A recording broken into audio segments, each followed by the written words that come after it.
Hi, everybody. My name is Shannon Davis. I have been performing, teaching, watching improv for over 20 years, and I am making these videos so you have a resource just to go to on your improv journey. My improv journey was so fun, and I want yours to be excellent as well. And what we've got going on now is this quarantine, right? We're stuck at home and we're looking for things to do with either our partners and to sharpen up our improv skills or just to have a good time while we are inside. And so I have recruited my husband, Gus Davis, to help me play improv games for you. Gus Davis is an amazing performer in his own right. Gus, will you introduce yourself?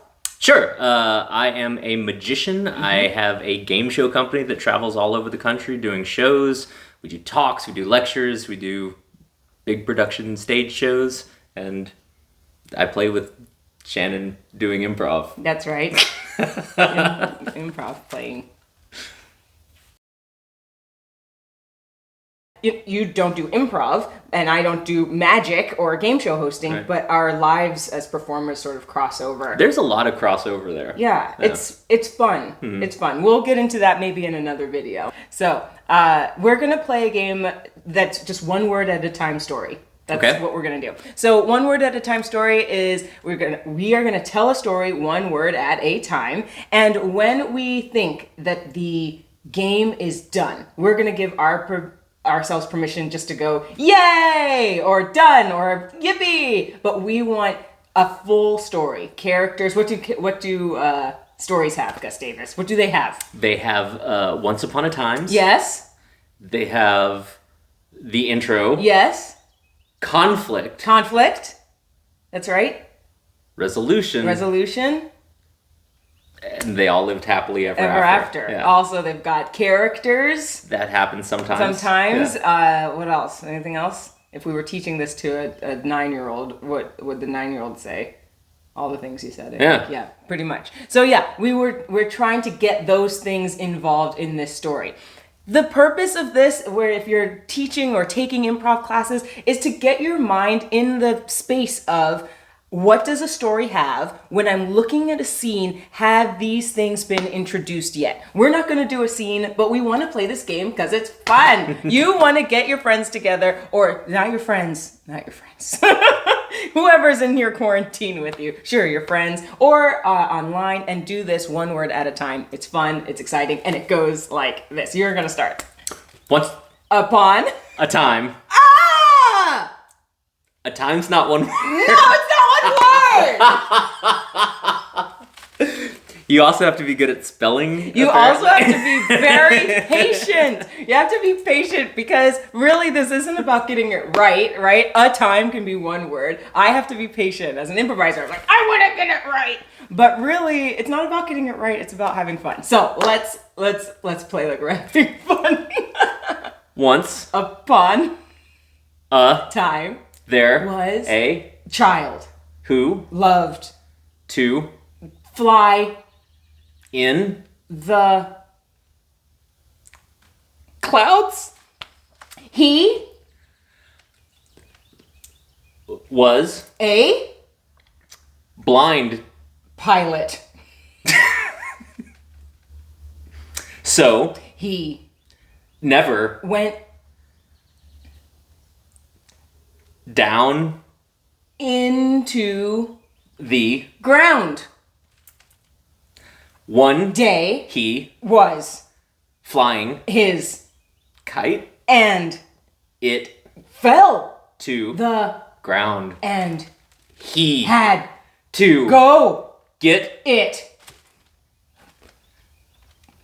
So he went to the ground where the kite was and found it was not broken. He picked up the kite and he was so happy that it wasn't broken. That he hugged it.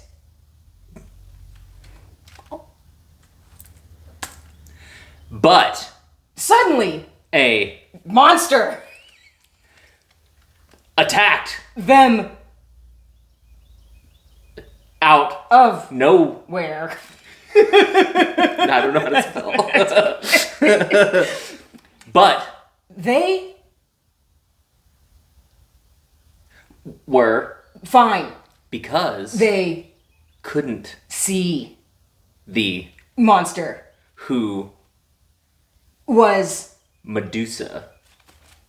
They walked right past Medusa. And they started to fly. The end.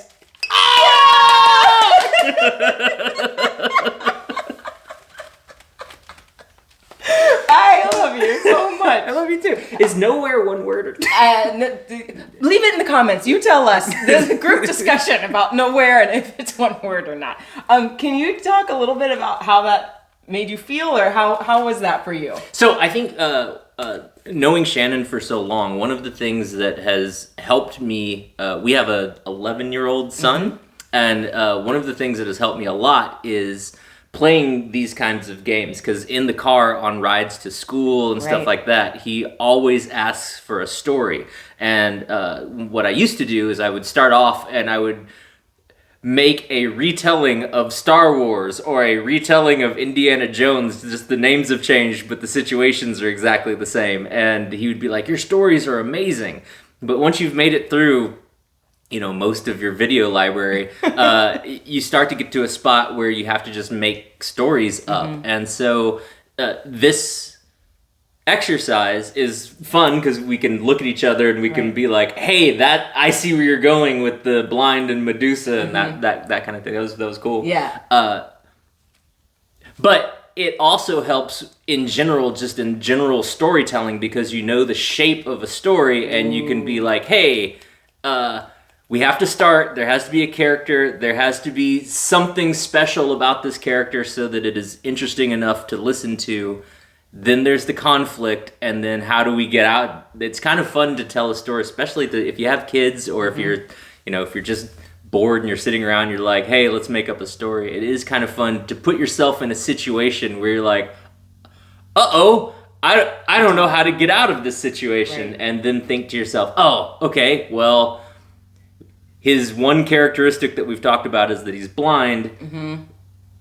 What's a monster that we know that would defeat? Yeah. Right. So that's interesting. I love this game in general anyway, and playing with you is very interesting for me as well, because I do have a little bit of insight as to where you're going, right? But the other part of that is you have to give up some sort of control. Like when you are playing this in your home, playing it with your friends, there is a space in which you have to give up some control. You're sharing a story. And so when Gus looks at me like, what is that? Or I look at him the same way, there's a split second where, oh, I want the control of this story, or what are you saying? You're ruining it. But there's no ruining the story. We're playing because it's fun, and we're gonna get to we're gonna converge almost, right? We said we played that game in a different video, but we're gonna converge, and the winning is us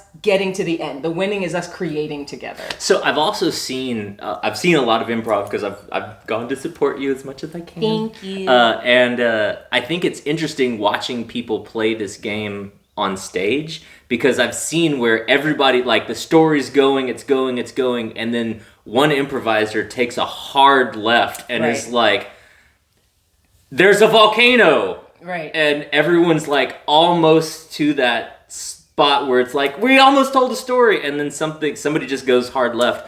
And it's interesting because I think from an audience point of view, that's funny. Right.